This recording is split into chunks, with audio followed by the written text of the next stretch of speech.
So again, we're not looking at the MRI footage, or film or whatever the heck we call it. We don't have the medical team in front of us, but walk me through what flags pop up with Abdul Carter now with what happened over the weekend.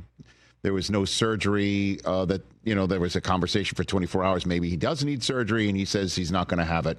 Well, what happens with this information, Mike? His agent is Drew Rosenhaus, and I've got a ton of respect for Drew. And Drew will put that young man in the best for one overall. He'll have the doctors lined up. He'll have, and if things go well, the doctors will sign off on all the medical.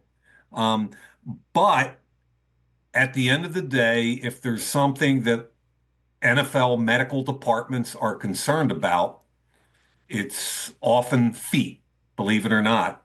And especially when you start talking about stress fractures or potential stress fractures. Mm-hmm. I have no idea what Abdul Carter's x-ray showed, and I'm not trying to say I do. Sure. I'm just saying that if you're going to pick a guy in the top 5 and you're worried about his feet, you better make damn sure that you've got all your answers from your medical people. Because with the amount of stress that a defensive end puts rushing a quarterback, supporting the run, changing direction, all the rest of it, he's 250 pounds and he's going to be leaning on 320 pounders every snap. With the amount of stress put on your feet from the bottom up, you better be real comfortable with what you see on his imaging and what your doctors in your building are telling you. Have you been on the business end of a conversation with Drew about a medical issue before, Mike? Oh, no, I love Drew because Drew will make a deal.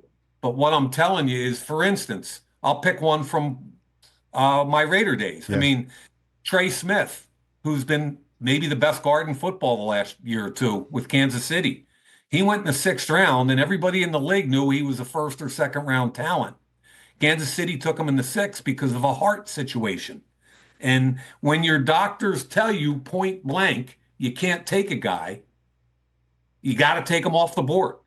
And most of the teams in the league did that year, yet Kansas City took a late round chance and they got an all-pro football player.